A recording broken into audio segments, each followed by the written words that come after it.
A new bombshell in the Clinton email probe. For the first time, congressional investigators reportedly finding irrefutable proof that FBI agents felt Clinton had broken the law when sending classified information on her personal server. So what happened? That's the question. Republican lawmakers, including our next guest, are now more convinced than ever that FBI leadership rigged the outcome to clear Clinton. Congressman Matt Gaetz is a member of the House Judiciary Committee. He joins us from a very, very chilly Pensacola, Florida today. Good morning, Congressman. Good morning.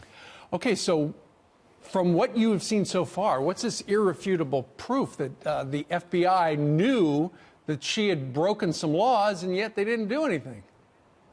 Well, the very front-line FBI investigators who were involved in evaluating the claims in the Hillary Clinton email scandal tended to believe that there was a violation of the law. And we see that in the early drafts of Jim Comey's statement where the term grossly negligent was used. It was only after several drafts that that was actually changed to extremely careless, which would absolve Hillary Clinton of criminal culpability. And the real question is, who were the people at the Department of Justice or elsewhere that had control over actual evidence that were helping Hillary Clinton? That's what we've got to find out. Well, and those early drafts exonerating her, essentially, were written even before they talked to her, even before they talked to the IT guy, before they talked to everybody. It looks like, to some Republicans I know, that the FBI was out to clear her.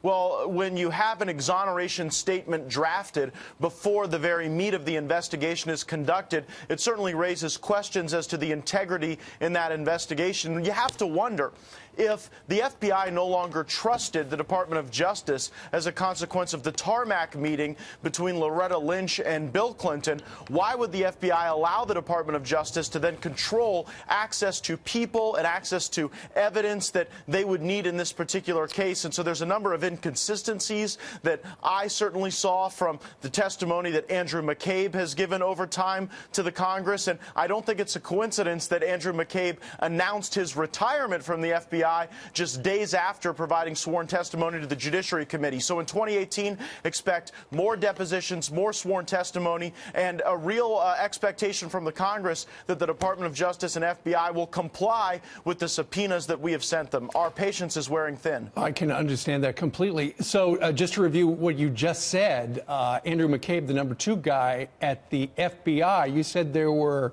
inconsistencies in his testimony. So in other words, his story is not the same as he's told before?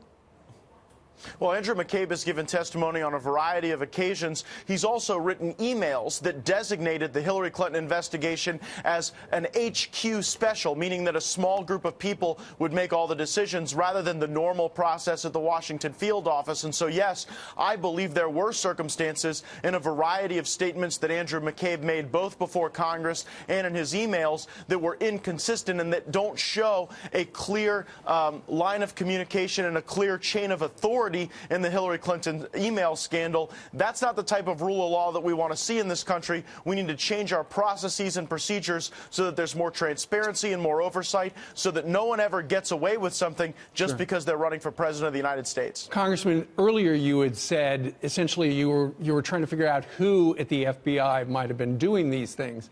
Is Andrew McCabe one of the people you are most interested in getting more answers to because of the inconsistencies in his testimony? Well, we'll have to conduct more interviews and get access to more documents. That's why tomorrow is such an important day. It is literally the deadline that Chairman Devin Nunes has set for the production of documents and availability of witnesses so that we can determine whether or not it was people at the FBI or at the Department of Justice who were actually paving the way for a Hillary Clinton exoneration, even though that's not where the facts were leading. And, you know, ultimately, Congressman, it comes down to this. Nobody at the FBI thought Donald Trump would ever win, for the most part, and he did. And had she won, we wouldn't know about any of this stuff, would we?